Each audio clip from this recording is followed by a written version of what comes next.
Saludos, amigas, amigos, bienvenidos a su podcast Despolarizados. Como saben, esto lo transmitimos todos los miércoles 8 de la noche a través de nuestro Instagram TV de Unión por Venezuela, con retransmisión los días jueves a las 2 de la tarde por Punto de Corte, y los sábados también nos pueden escuchar por Radio Comunidad. En esta ocasión, para conversar de un tema que me parece sumamente importante, el tema del análisis histórico y sobre todo de nuestra identidad y de cómo hemos llegado hasta acá. Esta semana escuchaba una entrevista de Arturo Uslar Pietri que le daba a Sofía Inver, en el cual él decía que el problema de nuestro país es que nuestro país no tiene identidad. Eso lo decía en el año 95, cuando cumplía 90 años. Y hablaba de que el país solo se reflexionaba a través de la épica, de los héroes, de la guerrilla, pero no a través de una historia de cómo hemos llegado hasta aquí, de nuestros aciertos y desaciertos. Y es una cosa que debemos tener en cuenta. Y por eso el día de hoy hemos invitado a Alonso Moleiro, porque además de, muchos lo conocemos como periodista, analista, un excelente articulista, sacó recientemente un libro que se llama La Nación Incivil, que es un análisis sobre el Caracazo y el fin de la democracia. Un tema que incluso no es solo en Venezuela que se está discutiendo, hay que decirlo, se está discutiendo en todo el mundo todo lo que está pasando con esto del desgaste de la democracia liberal a través de figuras, de alguna manera vamos a llamarla autocráticas. Lo vimos en Estados Unidos con Donald Trump, lo estamos viendo en Brasil con Jair Bolsonaro. En Chile está pasando un fenómeno similar para las elecciones, donde también se enfrenta el tema de democracia contra autocracia. Pero para no extenderme mucho y dejar a nuestro invitado que se explique, lo primero que quiero preguntarle a Alonso, ¿por qué el nombre incivil cuando siempre hemos sido o tratábamos de imponer esa mentalidad o esa tesis de la nación civil, sobre todo para nuestra identidad de los últimos años? Rafael, bueno, gracias por la invitación, encantado de compartir este espacio contigo, te agradezco muchísimo el interés. Son todos contenidos que, por supuesto, pues después del esfuerzo del libro, me interesa poner a circular en el debate venezolano, porque creo que las sociedades tienen que aprender de los errores que cometen. Y tenemos que aprender a revisar críticamente nuestro pasado, pero no solo el lejano, no solo el de Monaga y Carlos Soulet y tal, sino el reciente, para no volvernos a equivocar. Pues los países están destinados a cometer los mismos errores si se siguen equivocando. ¿Por qué incivil? Bueno, porque la República Civil que comentó el Pacto de Punto Fijo, 1958-98, no dio paso necesariamente, como tanto temíamos, a una nación militar. O sea, cuando Chávez llega al poder y propone la Constitución Bolivariana, lo que estaba haciendo, sin decirlo, era romper la cultura del pacto político, del acuerdo republicano. El pacto institucional, el pacto político ya venían en una era de profundo descrédito, en una línea de ataque en los medios de comunicación, las televisoras, y el propio Arturo Uslar Pietri, por cierto, según el cual pues, todo acuerdo de pacto, todo pacto político, el pacto de punto fijo, toda negociación política tan necesaria en la vida de una nación democrática. Pues piensa nada más que cualquier acuerdo legislativo o cualquier régimen parlamentario europeo, israelí, se fundamenta en el acuerdo. O sea, uno hace mayoría y tú buscas con quién acordar para gobernar. Ese es el filamento de la sociedad civilizada. Eso entró en una crisis terrible en Venezuela, y sobre esa realidad Hugo Chávez entró en alfombra roja a la política. Para mí la consecuencia del momento en que se nos echó a perder la democracia, se nos echó a perder el país que conocimos en nuestra juventud, en nuestra infancia, un país próspero, donde la moneda valía plata, donde la gente se venía a vivir, un país seguro, que tenía además, que se creía que tenía un derecho adquirido con el asunto petrolero y la bonanza petrolera. Ese país empezó a descomponerse, se habían iniciado unas reformas importantes para, digamos, reconectar a la democracia con las mayorías. Vino un proceso de descentralización bien interesante, cohabitación política en las regiones, fortalecimiento de la vida institucional, histórica. O sea, los estados y los municipios se fortalecieron como sujetos históricos. Sin embargo, bueno, vino el Caracazo, que fue un evento desafortunado, un evento muy mal atendido, un evento donde obró mucho la mala fortuna, pero que tomó de sorpresa al gobierno democrático recién electo, al Estado democrático y a la sociedad venezolana, que no se esperaba un estallido de esas magnitudes. Ese estallido trastocó por completo, adulteró la concepción que tenemos los venezolanos de la política, metió en una crisis irreversible cualquier idea de acuerdo político democrático. Fue el acta de nacimiento de la antipolítica como discurso, sobre ese discurso, se metió en tono un poco agitador la televisión. Y Arturo Uslar Pietri, Rafael, porque yo creo que Arturo Uslar Pietri, que sin duda es un venezolano con muchísimos méritos, un hombre civilizado, leído, uno de nuestros orgullos, pues probablemente sea el intelectual más importante que dio Venezuela en el siglo XX, aún a pesar de eso, de su mérito en los años de Medina, pues bueno, Arturo Uslar Pietri siempre tuvo hacia la democracia una actitud prescriptiva y distante. Cuando vino el Caracazo, aumentó su tono crítico. En lugar de ser un orientador en torno a la importancia de defender la democracia, de que los cambios fueran despacio, de que evaluáramos lo que habíamos aprendido en tan poco tiempo, de no levantar los demonios, entró en una actitud descarnada, intrigante, insidiosa, casi conspirativa. Arturo Uslar Pietri tenía, Rafael, en 1989, una influencia que no ha vuelto a ser vista nunca en ningún otro venezolano. O sea, era un tipo, no había llegado a la polarización a Venezuela. Nadie se atrevía a enfrentar a Uslar Pietri desde el irrespeto, ni siquiera la izquierda radical de aquellos años. Era una figura muy respetada, tenía una autoridad que yo no he vuelto a ver en Venezuela en nadie, porque ni Hugo Chávez tenía autoridad entre su gente, pero la otra mitad del país lo detestaba. No es el caso de Uslar. Bueno, Uslar se dedicó sobre todo a trabajar esta idea de que el pacto de Punto Fijo era una repartición de cuotas donde había una falsa democracia y que la democracia que teníamos, que era la única que teníamos, era una democracia puntofijista, inepta y corrupta. Bueno, sobre ese discurso se forja el parto político de Hugo Chávez Frías. Eso es lo que mi libro recoge. La crisis de posterior al Caracazo, el asedio de los medios y la sociedad cultural, el país cultural, la nación el aparato cultural del país, el asedio a la democracia, a las instituciones, al Poder Judicial, hizo que, bueno, Chávez encontrara el momento perfecto para dar el golpe que tenía años esperando dar, buscando condiciones políticas necesarias, y bueno, dio el golpe del 92, fueron 2 golpes, consecuencia del Caracazo, y luego, bueno, nació la grieta que terminó desembocando en su llegada al poder, porque Hugo Chávez Frías, además, increíblemente, Rafael, el año 92 fue un año insólito, fue un año donde las personas más iluminadas de este país, con más inteligencia y cultura democrática, estaban fomentando la fulana, digamos, la presunta ilegitimidad de las autoridades electas. O sea, el presidente electo, Carlos Andrés Pérez, nos gustó o no, presidente electo, era el villano, tenía que renunciar y el país tenía que abrirle la puerta de la cárcel a Hugo Chávez Frías, que acaba de dar un golpe, dije, para que se explicara mejor. Ese era el tono. Bueno, mira lo caro que nos salió aquella crisis, lo que ahí nació en el epicentro de esa crisis política del 89, el 92, 3, creo yo, pues esos polvos trajeron estos lodos. Pues estamos en este hueco, es por aquella crisis. Hay algo que llama poderosamente la atención y es el mito que surge con el Caracazo. Incluso lo vemos en los actuales momentos. Y quiero hacer la pregunta, aunque el libro de alguna manera recoge eso.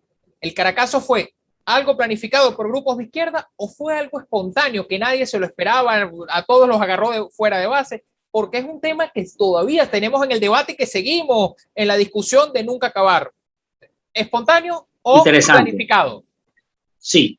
Mira, yo creo que el Caracazo fue, como se dijo en su momento, un estallido social que nos agarró a sorpresa a todos. No había un estallido donde además creo que operó la negligencia de Carlos Andrés Pérez, que le habían alertado antes, sentándose en la silla en Miraflores, porque eso no tenía ni 10 días, 20 días Carlos Andrés Pérez de haber tomado posesión, pero ya había alerta sobre el malestar social ascendente. Lo que pasa es que no había ningún dispositivo preparado para atenderlo.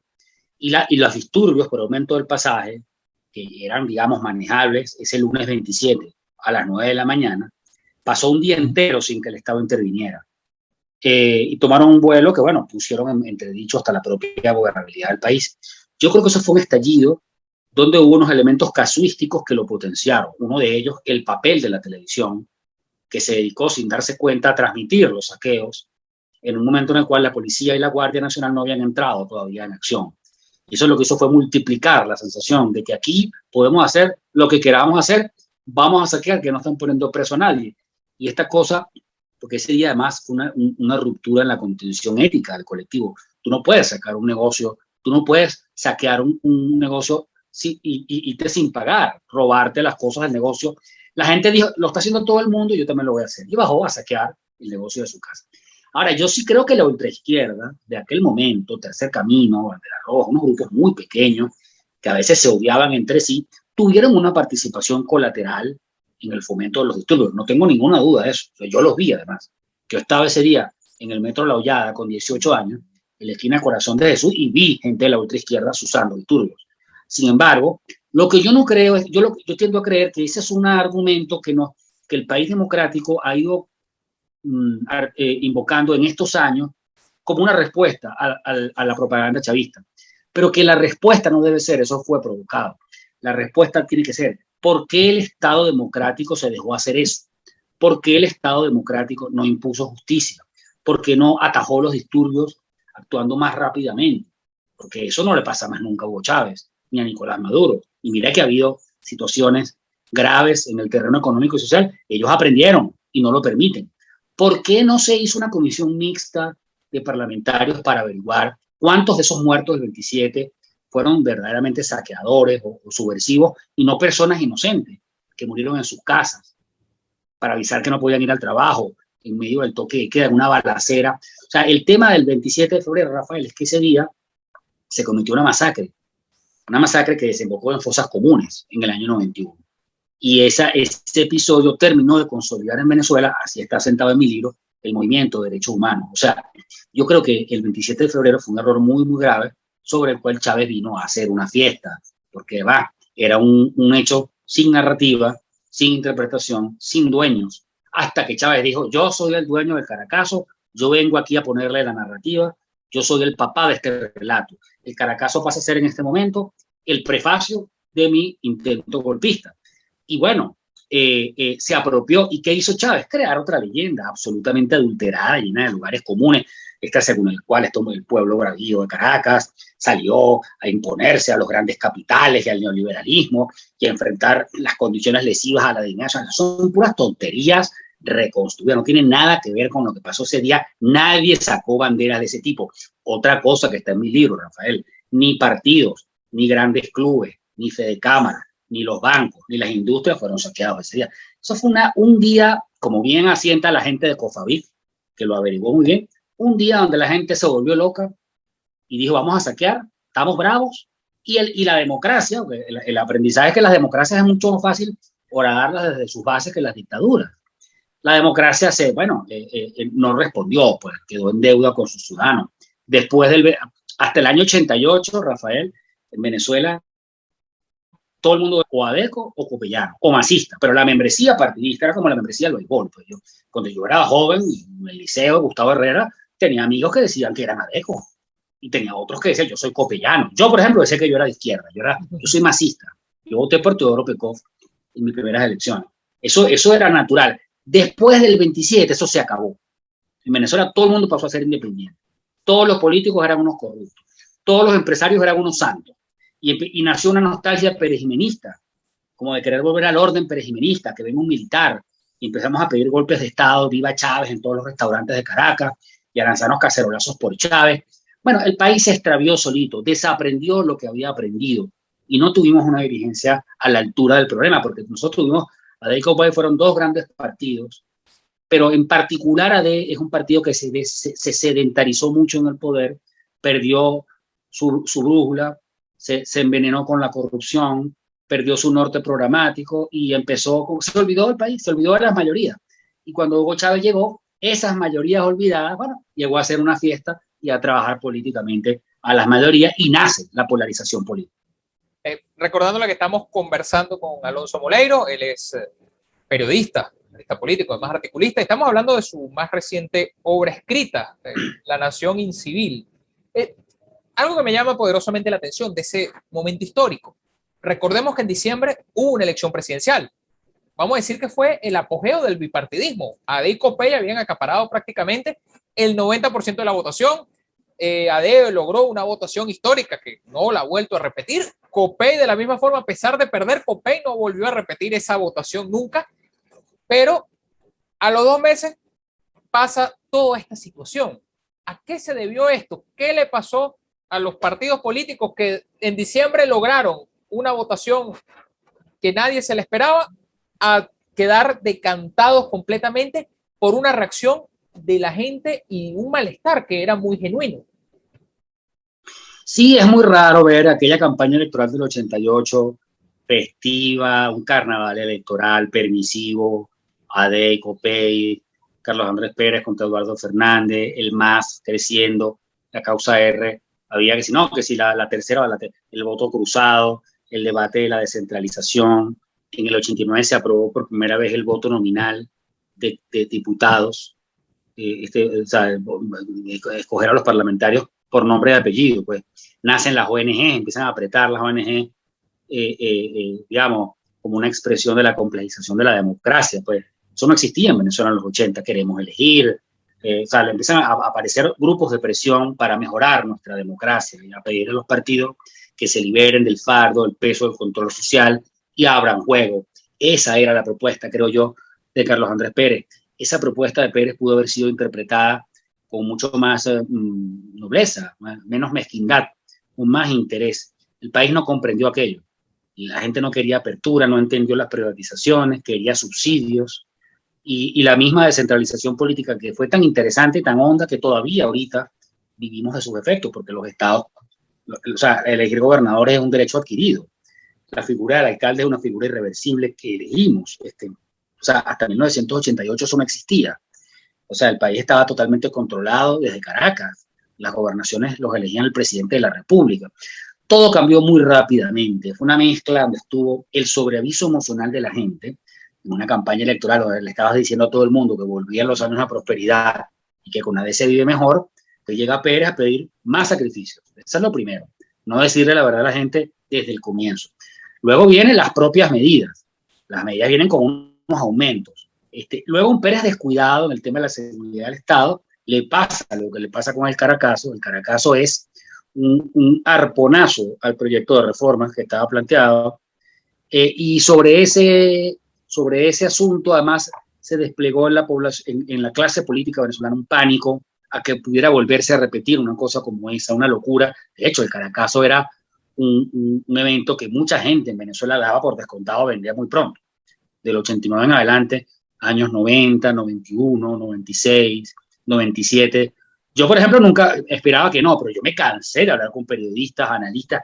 Aquí viene un Caracazo en cualquier momento. Es más, había gente que te decía, viene un Caracazo y viene un golpe. A la gente le encantaba ese tipo de... Bueno, nunca hubo otro Caracazo, porque el país dio, o sea, porque es que el costo es muy alto. O sea, ni a la oposición, ni al chavismo, ni a la gente sencilla que quisiera protestar, ni a las propias Fuerzas Armadas les interesó un Caracazo. O sea, el Caracazo fue el evento que eclipsó el fervor popular de la democracia. La democracia fue un sistema muy popular en Venezuela. Tú acabas de hablar de los efectos de la polarización. Mira, en 1973 o en 1978, la polarización AD-COPEI se llevó el 93% de los votos y votaba en Venezuela todo el mundo votaba. Votar era una fiesta, a la gente le gustaba votar. Mientras el país caminaba y las cosas estaban bien, la gente votaba.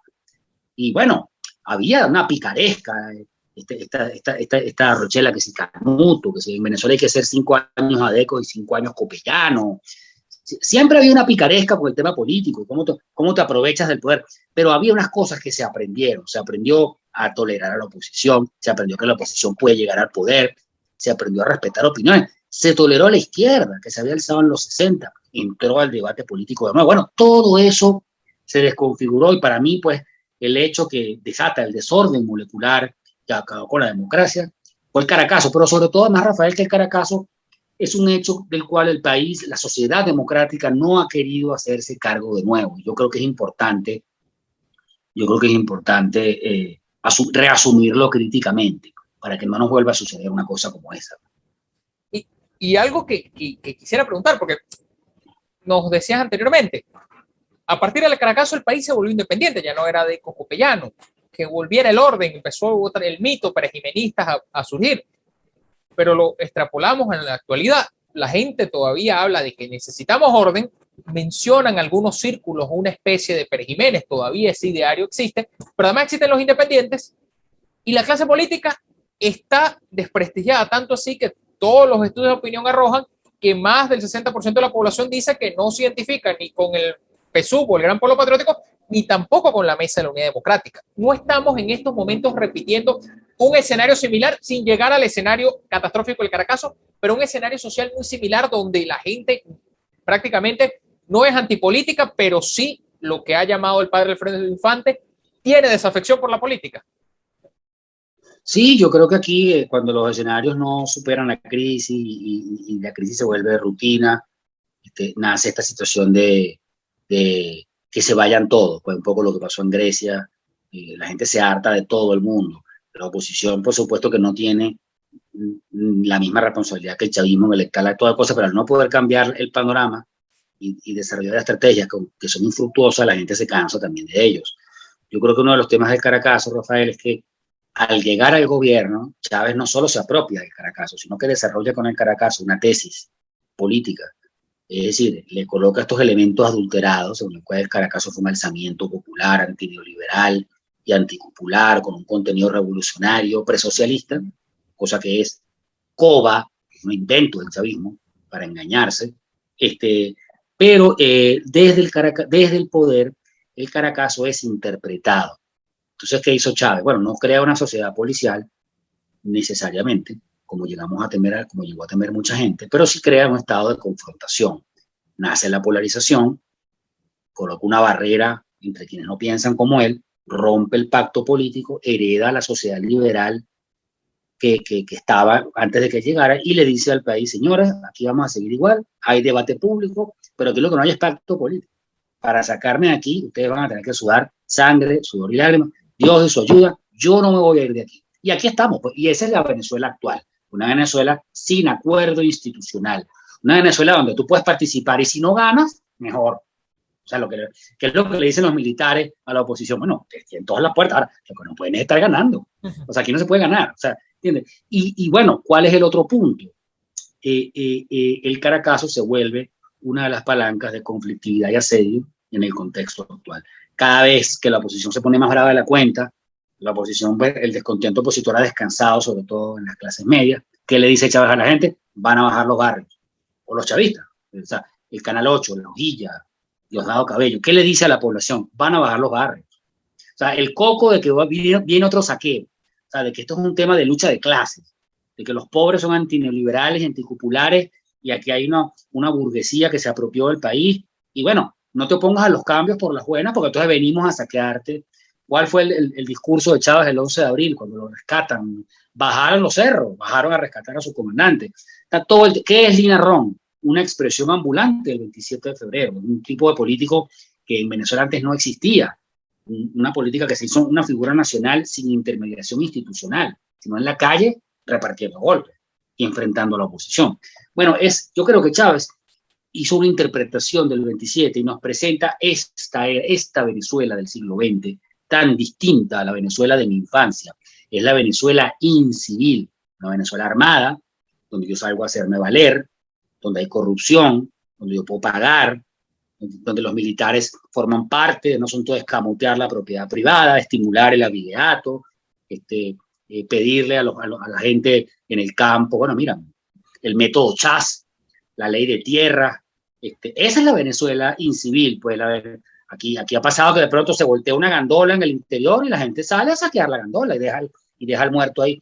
Esa circunstancia descompuesta, o sea, porque lo que nació el 27, creo yo, Rafael, fue la descomposición social, o sea, el saquear. Saquear es una eventualidad inaceptable en un país como España. No digas tú España, en Costa Rica, ¿quién va a saquear? O sea, eso es una cosa de naciones salvajes. Ese elemento que fue a la democracia se le fue ese rol, pues la democracia no cerró la herida, la democracia no hizo justicia. Entonces llegó Chávez a construir esta nación que tenemos, pues una nación salvaje, una nación, bueno, y eso es lo que nos está haciendo emigrar, o sea, no hay si tú eres del gobierno, tú estás bien, y si tú no eres del gobierno, tienes que ver cómo te las arreglas. Bueno, yo lo que quise fue sobre todo decirle al país democrático, basta de estar diciendo que esto es porque fue provocado, no señor. Si fue provocado, bueno, no debió haberse dejado provocar. La democracia debió haber actuado, eso es lo primero. Lo segundo, bueno, gracias a eso, esos polvos trajeron estos lodos. Y Chávez lo que es la concreción política de un Caracazo. Y ya para ir cerrando, porque el tiempo es corto en este tipo de espacios. Estos son temas que incluso debatir, ya en una oportunidad hicimos un foro sobre este tema que fueron casi 3 horas de debate sobre este tema. Para ir cerrando, ¿cómo enterramos la nación incivil y recuperamos la nación civil, esa que construyeron entre tantos muchos, Rómulo Betancourt, Raúl Leoni, el propio Isaías Medina, Uslar Pietri con sus defectos, y gente como el propio Teodoro Pekov, que construyeron, vieron o visualizaron esa nación civil para el país? De acuerdo, de acuerdo, de acuerdo. O sea, yo creo que los pueblos pueden ser educados. Venezuela desaprendió lo que había aprendido, pero que los pueblos pueden retomar su memoria. Aquí lo que tenemos planteada es la lucha clásica, eterna, de la civilización contra la barbarie. Una vez que muere Juan Vicente Gómez y su tránsito dictadura se consideró, pues, bueno, un tránsito necesario para unificar el país, Gómez dejó a este país en la ruina total, quiero decir, sobre todo muy atrasado en términos sociales y económicos y políticos. Bueno, el país inició una lucha para dominar la barbarie. Esa lucha tuvo unos capítulos importantes, López Contreras, Medina, bueno, Gallegos hasta que cae, y luego los años de la democracia, pero que la democracia que acertó en sus primeros años, gobiernos, ya del gobierno de Lucinche en adelante, probablemente incluso un poco antes, ya había empezado a agrietarse y a imponerse el relajo y la corrupción. ¿Cómo vuelve la nación incivil? Yo creo que aquí hay que derrotar políticamente el chavismo y a sus hábitos políticos y apagarlos entre la población, conquistar un discurso civil. Eso habría que, bueno, primero, las Fuerzas Armadas tienen que regresar a su ámbito profesional y dejar de estar adulterando el debate político con la terminología armada. Una de las grandes consecuencias del 27 de febrero, la cantidad de armas, consecuencias del Caracazo y de la llegada de Chávez al poder, la cantidad de armas ilegales en manos de personas en estos años. Pues después del Caracazo empiezan a aumentar todos los índices delictivos. Fue el primer botón de arranque del aumento del AMPA.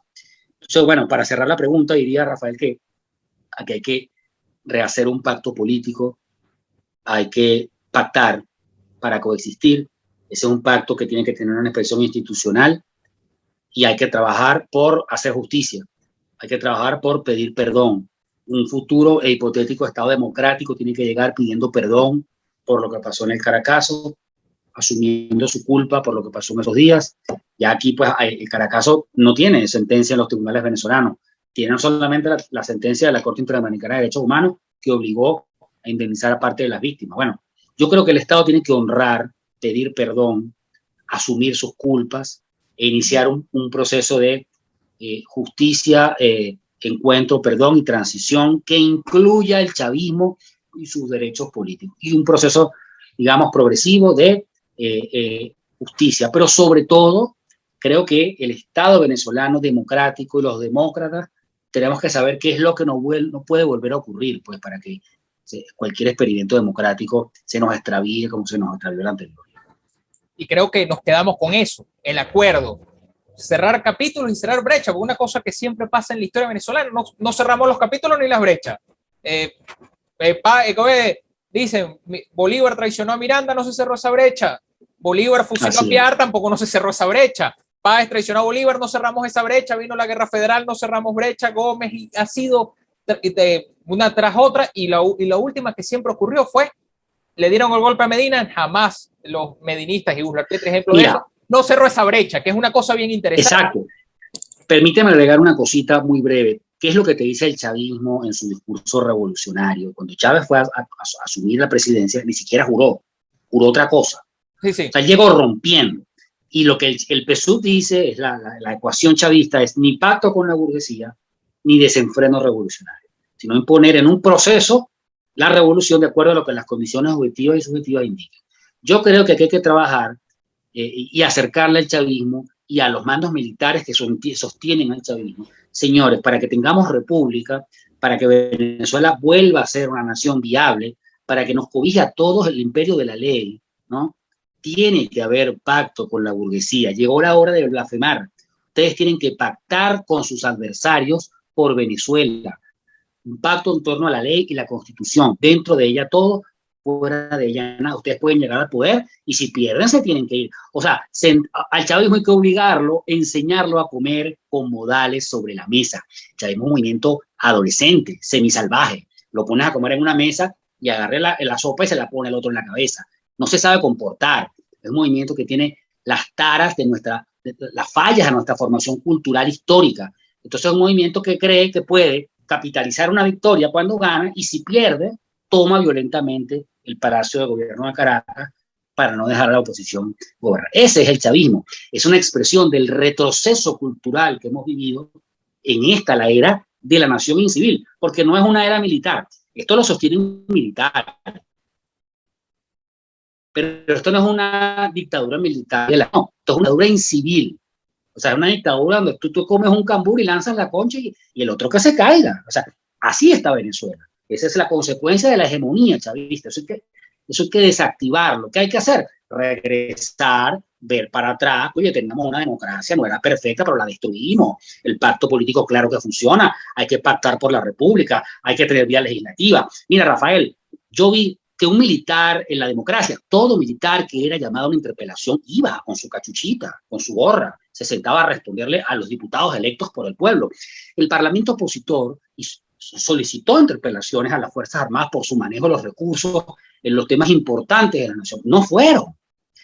Fueron allá a reprimir a esos diputados, a comportarse, bueno, como una nación bananera, que es lo que lamentablemente somos. Y tenemos que dejar de ser, porque además no éramos así. Venezuela era en los 80 y en los 70 un ejemplo de democracia. Era una de las pocas democracias que tenía este régimen. Bueno, eso se acabó, pues. Y bueno, y hay que recuperar todo ese ejemplo para volver a ser ejemplo nuevamente en el continente. Agradecido, Alonso, con este mensaje, recordándole a la gente, La Nación Incivil de Alonso Moleiro es de la Editorial Davar. Pueden conseguirlos en su página web, editorialdavar.com, y en las librerías del país, las pocas que quedan, porque lamentablemente eso también es lo que hay que decirlo. La Nación Incivil nos ha quitado hasta los espacios de lectura, de poder buscar libros. Entonces, de lectura. Importante hacer eso. Hay muchos espacios que lo están haciendo y voy a reconocer, hay que reconocerlo, pero hay que hacer eso. Como se los dije al principio, rescatemos nuestra identidad, nuestra historia, dejarla épica, sino nuestra identidad con luces y sombras a lo que hemos llegado. Y agradecido nuevamente, Alonso, por esta oportunidad. Y amigas, amigos, es todo en nuestro espacio Despolarizados, a través, como siempre saben, de las redes de Unión por Venezuela, por Punto de Corte y por Radio Comunidad. Será hasta la próxima semana.